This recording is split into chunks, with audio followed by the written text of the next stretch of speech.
Maintenant, l'enjeu, c'est revaloriser un campus qui a été durement touché par les travaux. Ça veut dire planter des arbres, ça veut dire recréer un parc.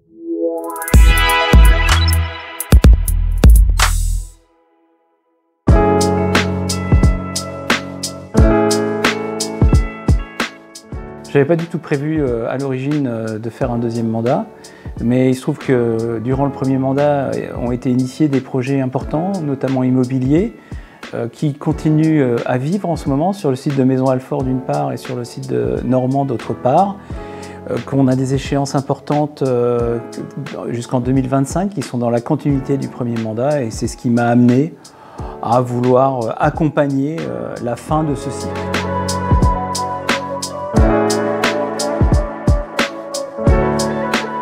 Le deuxième mandat, je ne le vis pas comme une rupture ou comme un renouvellement complet. Pour moi, il y a des grands projets qui ont été initiés. On a construit ou rénové lourdement 4 bâtiments. On va développer le site normand. La chose est engagée déjà depuis le mandat qui précédait le mien. On a également des réformes structurelles de l'enseignement à opérer ou des adaptations en lien avec l'augmentation des effectifs qui risquent de se poursuivre, des effectifs d'étudiants. Donc il faut gérer ça. Donc c'est plutôt un mandat de continuité dont l'achèvement sera la fin d'abord du projet d'établissement qui va de 2020 à 2025 et d'autre part l'évaluation européenne que l'établissement connaîtra en 2025 qui est pour moi un élément extrêmement important et qui doit sanctionner positivement tout ce qui a été fait.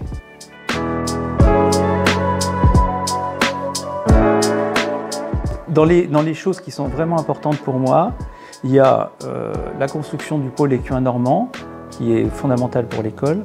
Le deuxième élément qui est extrêmement important pour moi, c'est qu'on opère la valorisation des terrains qui ont été libérés par la restructuration de l'école. On a déjà réalisé une partie de cette valorisation puisque l'Office national des forêts a installé son siège social et il est ouvert à Maison Alfort chez nous.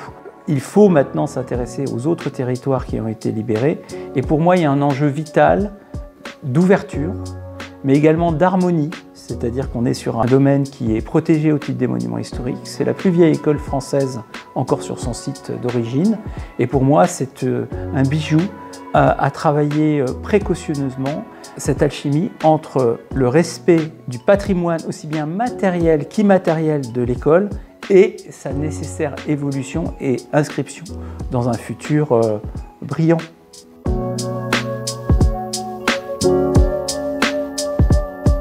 Le projet d'établissement 2020-2025, il est marqué par la volonté de calmer le jeu. C'est-à-dire que maintenant, l'enjeu, c'est revaloriser un campus qui a été durement touché par les travaux. Ça veut dire planter des arbres, ça veut dire recréer un parc, ça veut dire restaurer les ouvertures du site sur l'extérieur. Ça veut dire apporter à nos étudiants les salles pour mener la vie associative, les salles pour faire du coworking, les zones de restauration pour les personnels, il en est de même. En gros, retrouver de la sérénité sur le site de Maison Alfort. Quant au site normand, ce sera pour plus tard, après la construction.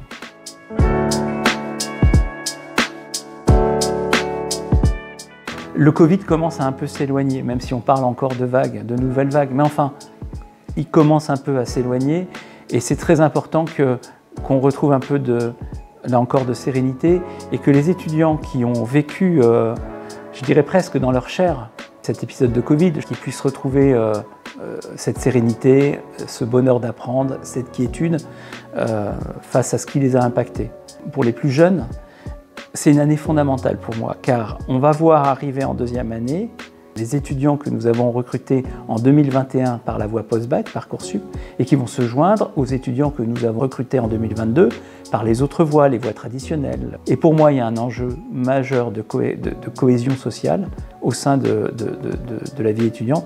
Mais très honnêtement, moi je compte sur l'intelligence collective de la communauté alforienne, que ce soit les étudiants mais également les personnels, pour qu'on réussisse parfaitement ça.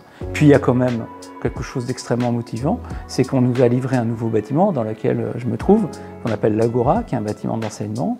Ce bâtiment c'est un beau bâtiment, c'est un bâtiment qui a été équipé avec des matériels audiovisuels que je pense on ne rencontre pas partout. À terme, ça devrait permettre de donner à l'école des moyens d'accueillir des colloques, des réunions et de s'inscrire toujours plus dans la vie de la profession et dans la vie scientifique nationale.